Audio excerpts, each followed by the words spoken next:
The call came on a Tuesday afternoon, 3 weeks before Thanksgiving. I was in my office at the Department of Defense facility in Alexandria, reviewing classified procurement documents for a congressional briefing. My phone buzzed. Mom. I almost didn't answer. I was on a deadline, but family calls during work hours usually meant something was wrong. Mom.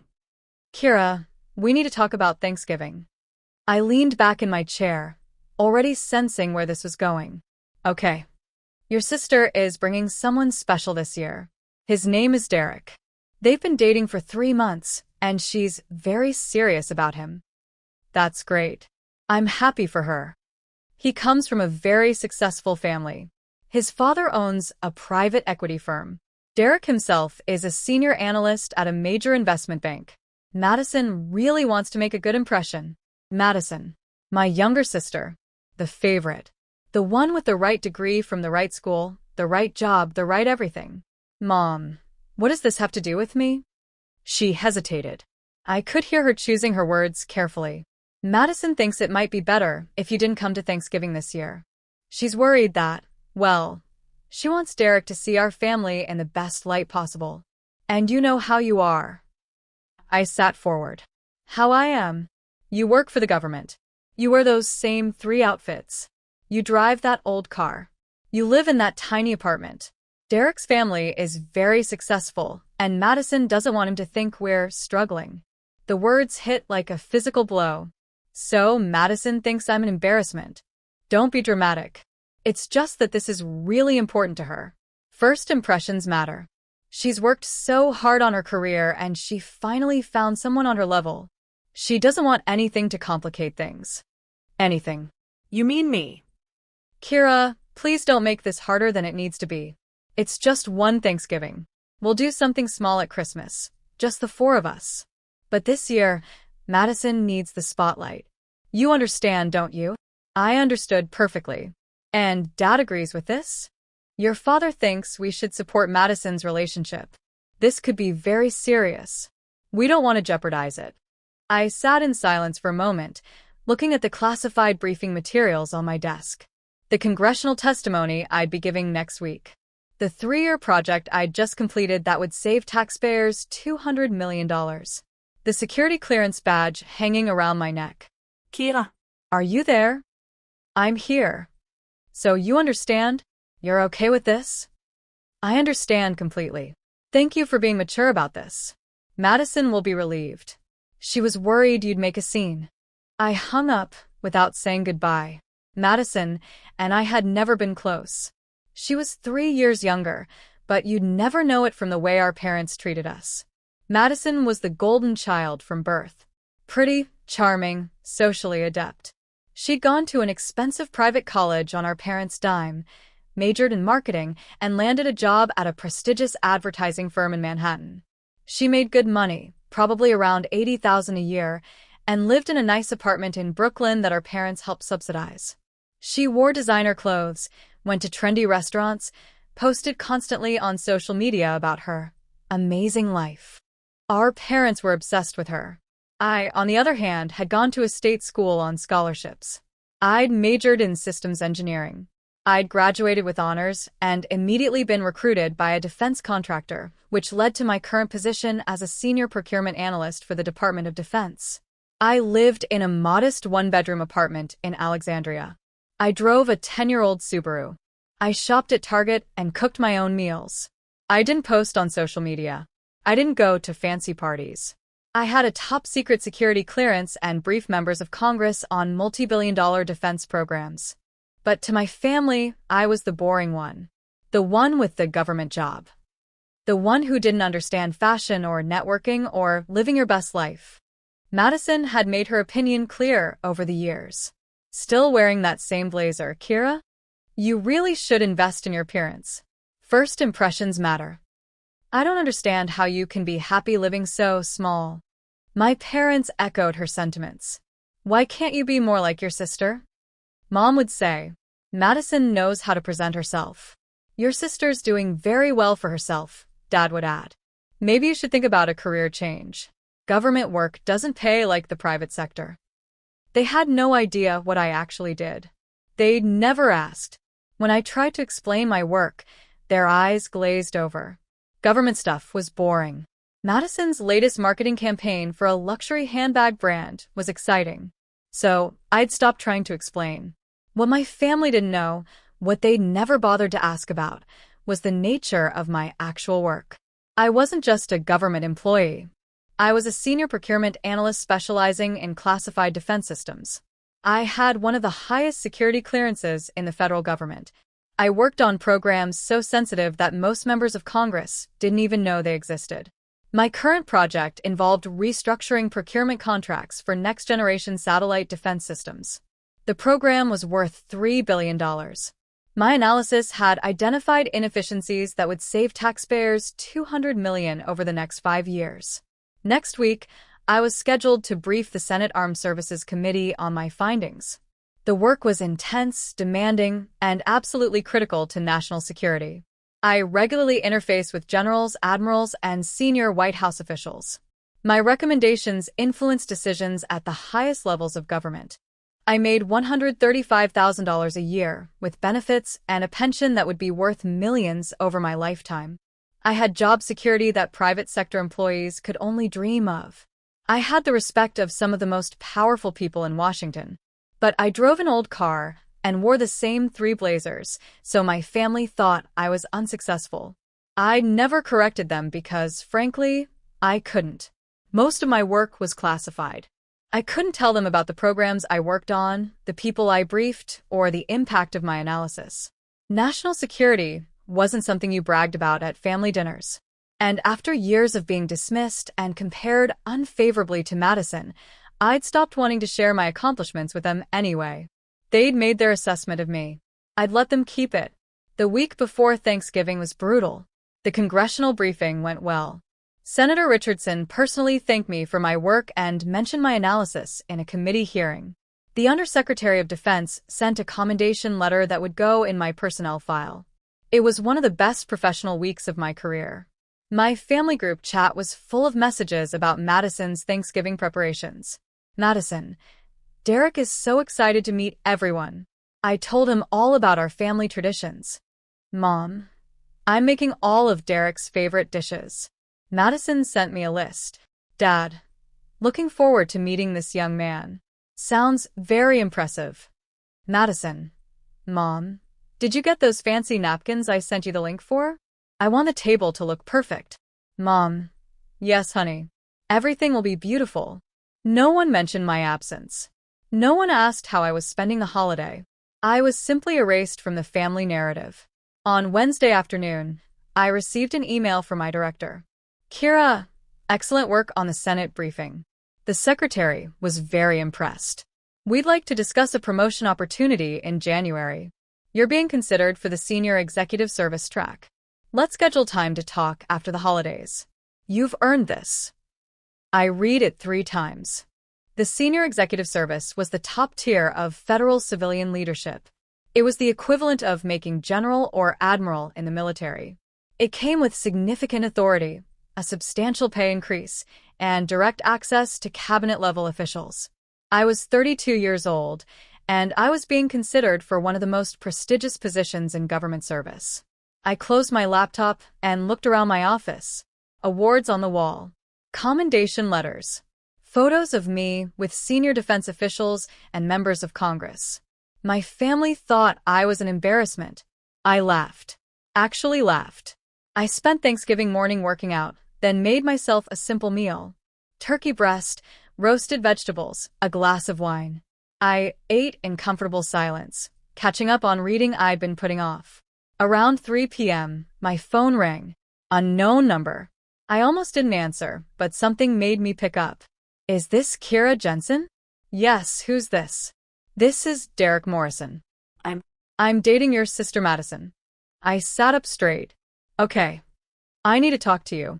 In person. Today. It's urgent. I'm sorry. What is this about? I can't explain over the phone. Please. I'm in Alexandria right now. Can I come to your apartment? I have your address from Madison's phone. This was bizarre. Derek, I don't even know you. Why would you? Please. His voice was strained. I made a terrible mistake, and I need to fix it before it's too late. Your sister doesn't know I'm calling. Your parents don't know. But I can't. I can't be part of this. Part of what? 20 minutes. Please. I'm begging you. Against my better judgment, I gave him my address. Derek Morrison arrived at my apartment at 3:47 p.m.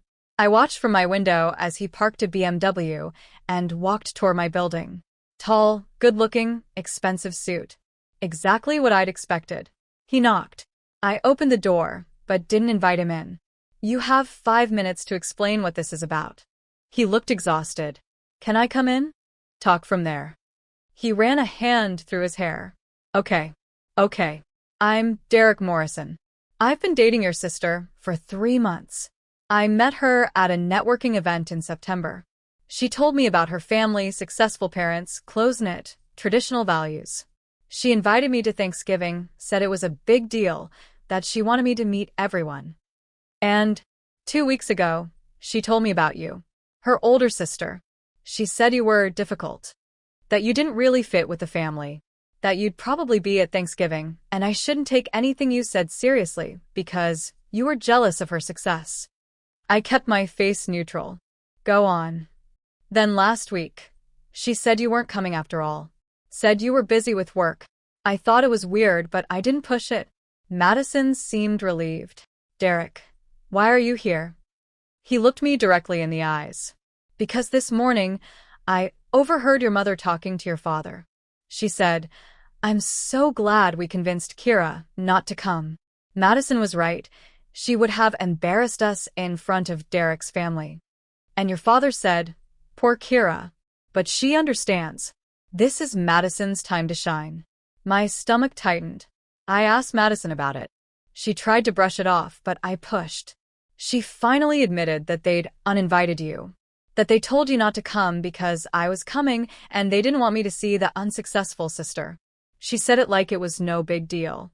Like you were an inconvenience they'd solved. I see. So, I did something I probably shouldn't have done. I Googled you. Oh no. The first result was a Department of Defense press release from last week. Senior Analyst Kira Jensen briefs Senate on defense procurement reforms. There's a photo of you with Senator Richardson and the Undersecretary of Defense. I said nothing. Then I found an article in Federal Times about your work restructuring satellite defense contracts. It mentions your top-secret clearance and your role in saving taxpayers hundreds of millions of dollars. He pulled out his phone and showed me the screen. Then I found your LinkedIn, which you apparently never update. But it's all there. 8 years at DoD. 3 commendations. Congressional testimony. Senior procurement analyst. Top-secret SCI clearance. I remained silent. Your sister told me you were a low-level government employee who couldn't afford to live in the city. She implied you were barely getting by. Your parents acted like you were the family disappointment. And now you know differently. Now I know you briefed the Senate on billion-dollar defense programs. Now I know you have one of the highest security clearances in the federal government. Now I know you work on classified national security projects. Derek, why are you telling me this? He looked genuinely upset. Because I can't be with someone who treats their family like this. I can't sit at that table knowing they uninvited you because they're ashamed of you when you're the most accomplished person in the room. It's sick. It's wrong. And I won't be part of it. So, what are you going to do? I'm going back there right now. I'm going to tell them exactly who you are and what you do. I'm going to make them understand what they've done. And then I'm going to leave. You're going to break up with Madison over Thanksgiving dinner? I'm going to break up with Madison because she's the kind of person who would erase her own sister to impress a guy she's known for 3 months. That's not someone I want to build a life with. I studied him for a long moment. You don't have to do this. Yes, I do. This is wrong. And I need your permission to tell them what I know. I realize your work is probably sensitive, and I don't want to violate any of your boundaries. But they need to know the truth. I thought about it. The professional side of me knew I should stop him. Keep my work private. Maintain operational security. But the human side, the sister who'd been uninvited from Thanksgiving, the The daughter, who'd been called an embarrassment, wanted them to know. You can tell them I work in defense procurement, I said carefully. You can mention my congressional testimony and my security clearance level. You can tell them I brief senior officials. But don't mention any specific programs. That's classified. He nodded. Understood. Derek, they're going to be furious with you. I don't care. Madison will never forgive you. Good. She doesn't deserve forgiveness. I almost smiled. You're going to ruin Thanksgiving. They ruined yours first. Derek left my apartment at 4:15 p.m. He said he'd call me afterward to let me know what happened. At 5:47 p.m., my phone started ringing. Mom. I didn't answer. Dad. Didn't answer. Madison. Definitely didn't answer. At 6:03 p.m., Derek called. I did it. And I waited until everyone was seated at the table. Derek's parents, Madison's parents, Madison. 8 people total. Your mom had just finished saying grace. What did you say? I said, before we eat, I need to address something that's been bothering me. I understand that Madison's sister Kira was uninvited from this dinner because the family was concerned about the impression she'd make on me and my family. I held my breath. Your mother went white. Madison tried to interrupt, but I kept talking. I said, I spent this afternoon learning about Kira's work. She's a senior analyst at the Department of Defense with a top-secret security clearance. She briefs the United States Senate on billion-dollar defense programs. She works on classified national security projects. Last week, she testified before Congress. How did they react? Your father said, that's not possible. Kira works a basic government job. So I showed them the articles on my phone. The Federal Times piece. The DoD press release with her photo next to the Undersecretary of Defense. Your LinkedIn showing 8 years of increasingly senior positions. And then, your mother started crying. Madison was screaming at me, asking how I could do this, saying I was ruining everything. My own father looked disgusted. Not with you, with them.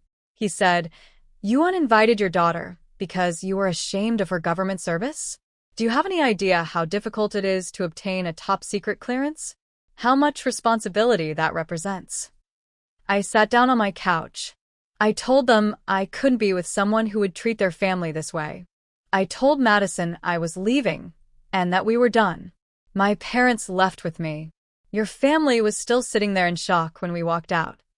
Derek, you didn't have to destroy your relationship over this. Yes, I did. My father was in the Navy. He spent 30 years in service to this country.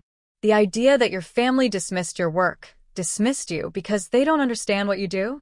It's offensive. It's ignorant. And it's unforgivable. Thank you, I said quietly. Don't thank me. I should have asked more questions from the beginning. I should have seen through Madison's version of events. I'm sorry you've been dealing with this. We talked for a few more minutes, then hung up. My phone immediately started ringing again. This time, I answered. Mom's voice was frantic. Derek Morrison just ruined Thanksgiving.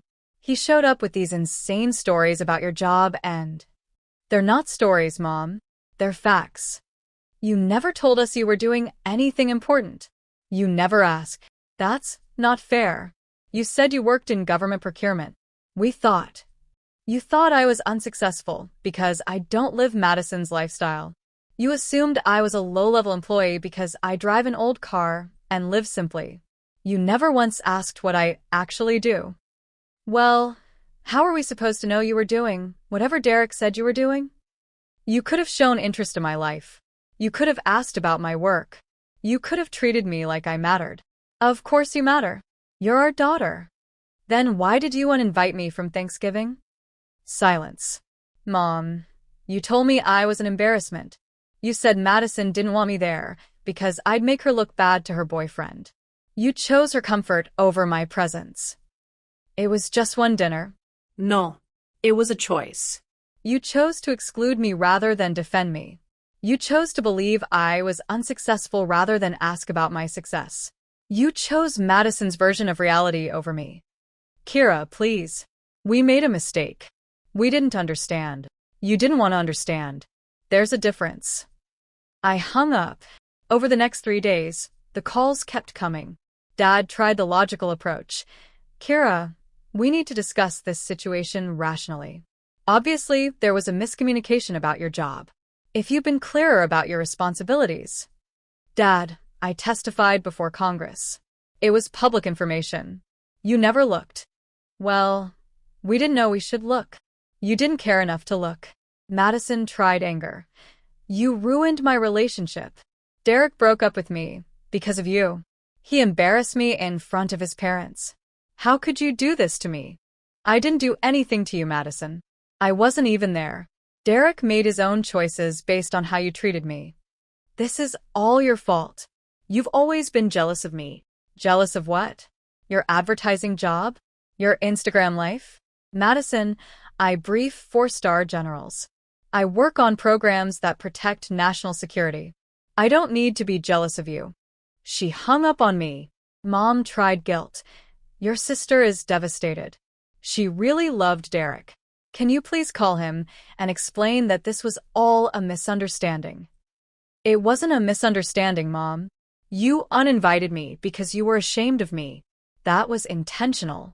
We weren't ashamed. We just thought. You thought I was unsuccessful. That's the same thing.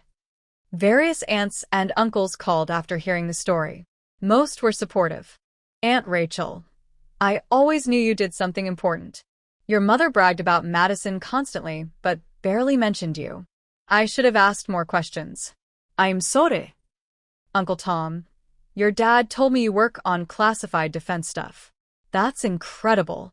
I was Navy, so I know what that clearance means. You should be proud. Cousin Hannah, Madison is posting on Instagram about how her family sabotaged her happiness. Everyone in the comments is roasting her. Someone found the articles about your congressional testimony and posted them. It's not going well for her. 5 days after Thanksgiving, my entire family showed up at my apartment unannounced. Mom, Dad, and Madison, standing in the hallway outside my door at 7 p.m. on a Tuesday. I opened the door, but didn't invite them in. We need to talk, Dad said. You should have called first. You're not answering our calls, Madison snapped. Because I don't want to talk to you. Mom's eyes were red from crying. Kira, please. We're family. We need to work this out. Do we? Of course we do, Dad said. We made a mistake. We're sorry. But this has gone on long enough. It's time to move past it. Move past it, I repeated. Just like that. What else do you want from us? Madison demanded. You got what you wanted. You humiliated us. Derek broke up with me. Everyone knows what happened. Isn't that enough? Madison, I didn't humiliate you. You humiliated yourself. By not knowing about your secret important job? How are we supposed to know if you didn't tell us? I try to tell you. For years. Every time I mentioned my work, your eyes glazed over. Every time I had a professional accomplishment, you changed the subject to talk about Madison's latest campaign or promotion. You decided my work wasn't interesting, so you never bothered to learn about it. That's not true, Mom protested. It is true. When I got my clearance upgrade 3 years ago, I tried to explain what it meant. Dad said, "That's nice, honey," and immediately asked Madison about her new apartment. When I briefed my first congressional committee, I mentioned it at Christmas dinner. You literally said, "That sounds boring," and moved on. Dad shifted uncomfortably. We didn't realize it was such a big deal. Because you didn't ask. You assumed. You created this version of me that fit your narrative: struggling government employee, unsuccessful daughter, family embarrassment. And you never questioned it because it was easier to believe I was failing than to acknowledge you didn't understand my success. So what now? Madison asked. You're just going to cut us off forever? I don't know, I said honestly. What I know is that you uninvited me from Thanksgiving because I didn't meet your standards. You were ashamed to have me meet Derek. You decided I was an embarrassment to the family. We said we're sorry. Mom cried. Are you sorry you did it, or are you sorry you got caught? Silence. That's what I thought. I started to close the door. Wait, Dad said. What do you want from us? How do we fix this? I paused. I want you to understand why what you did was wrong. Not because Derek found out who I really am, but because you should have valued me regardless of what I do for a living. I want you to acknowledge that you dismissed me, compared me unfavorably to Madison, and excluded me from a family event because you decided I wasn't good enough. We never said you weren't good enough, Mom protested. You said I was embarrassing. That having me at Thanksgiving would make Madison look bad. What else does that mean? No one answered. When you can actually acknowledge what you did, not justify it, not minimize it, but actually own it, then maybe we can talk. Until then, I need space. I closed the door. They knocked for 5 more minutes. I didn't answer. Eventually, they left. 2 weeks later, I received a letter in the mail. Handwritten from my father. Kira. Your mother and I have been doing a lot of thinking since Thanksgiving. We've been talking to a family therapist, trying to understand where we went wrong. You were right. We dismissed your work because we didn't understand it. We compared you to Madison because her success was visible and easy to comprehend. We could brag about her job, her apartment, her lifestyle. Your work was complicated and classified and, frankly, intimidating. We took the easy path. We focused on Madison because her accomplishments made sense to us. We minimized your achievements because they made us feel inadequate. We didn't know how to talk about top-secret clearances or congressional testimony. So we just didn't. That's not an excuse. That's an explanation. And it's not good enough. We were wrong to uninvite you from Thanksgiving. We were wrong to prioritize Madison's comfort over your inclusion. We were wrong to treat you like an embarrassment when you've spent your career serving your country in ways we can't even fully understand. I don't know if you'll forgive us. I don't know if you should. But I want you to know that we're trying to do better. We're educating ourselves about what you do. I've been reading about defense procurement and the clearance process. Your mother has been learning about congressional oversight procedures. We should have done this years ago. We should have asked questions and shown interest and made you feel valued. We didn't, and that failure is ours, not yours. I love you. I'm proud of you. And I'm sorry it took losing you for me to say it. Dad. I read the letter 3 times. It was a start. Not a resolution, but a start. I wrote back. Dad. Thank you for the letter. I appreciate the honesty. I need you to understand something.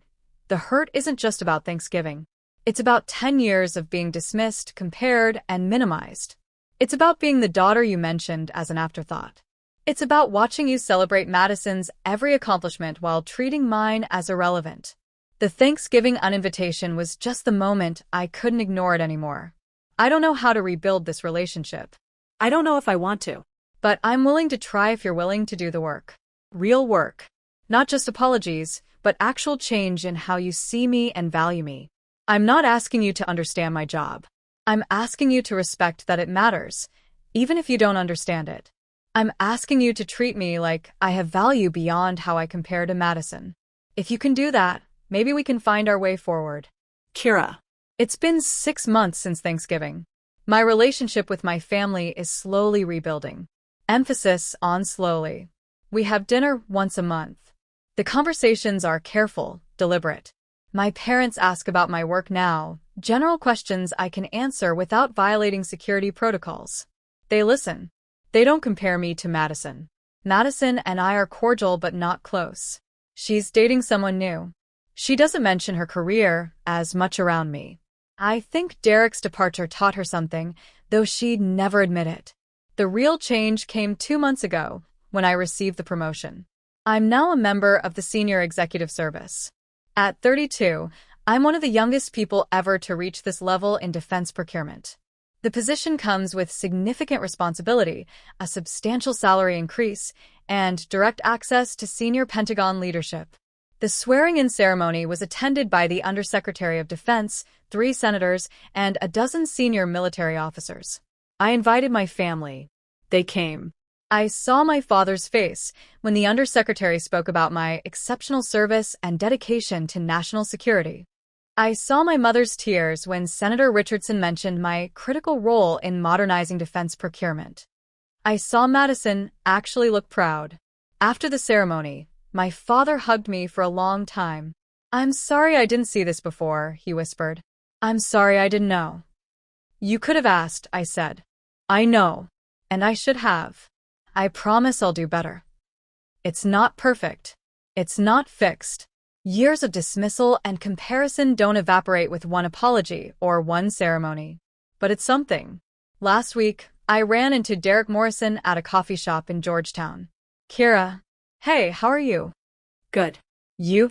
Really good, actually. I'm seeing someone new. She's a teacher. Very different from Madison. I smiled. I'm happy for you. I heard about your promotion. Senior Executive Service at 32. That's incredible. Thank you. How's your family handling it? Better than before. We're working on it. He nodded. That's good. You deserve people who see your value. So do you. We talked for a few more minutes, then went our separate ways. I thought about that conversation as I walked back to my office at the Pentagon. About value and visibility. About the difference between success that's easy to see and success that matters even when it's hidden. My family had needed my success to be visible before they could value it. Derek had needed to see the proof before he could recognize the injustice. But I'd always known my worth. That was the real difference. I didn't need a congressional testimony or a promotion ceremony or a news article to know I was building something important. I didn't need external validation to understand my value. My family's dismissal hurt. Their exclusion stung. But it didn't change what I knew about myself. I was a senior leader in the United States defense establishment. I worked on programs that protected national security. I briefed senators and generals. I influenced decisions that affected millions of people.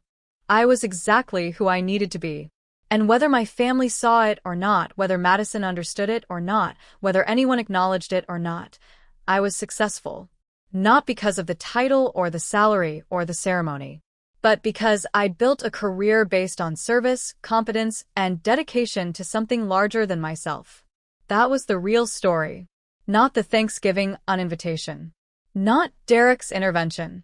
Not the dramatic revelation. The real story was that I'd spent 10 years quietly doing important work while my family dismissed me. And I'd done it anyway. Without recognition, without celebration, without anyone noticing. That's the kind of success that matters. That's the kind of success that lasts. And that's the kind of success that was mine all along, whether anyone else saw it or not. This Thanksgiving, I'm hosting. Small gathering. My parents, Madison, Aunt Rachel, Uncle Tom. No drama. No performance. Just family. Madison asked if she could bring her new boyfriend. I said yes. Not because I've forgiven everything. Not because everything is fixed. But because I've learned something important. I don't need to prove my worth anymore. I don't need dramatic revelations or external validation or perfect justice. I just need to be myself. And if my family can accept that, really accept it, without comparisons or conditions, then maybe we have a future together. If they can't, I'll be okay. Because I learned something else this year. The people who uninvite you don't get to define you. The people who dismiss you don't determine your value. The people who try to make you small don't get to limit your growth. You do that yourself. And I chose to be exactly who I am. Top secret clearance, congressional testimony, and all. The end. Sometimes the most powerful response to being dismissed is simply continuing to be excellent at what you do. My family thought I was an embarrassment. I was actually briefing the Senate. They thought I was unsuccessful. I was protecting national security. Derek's intervention forced them to see the truth. But the truth was there all along. I was always enough. They just weren't looking.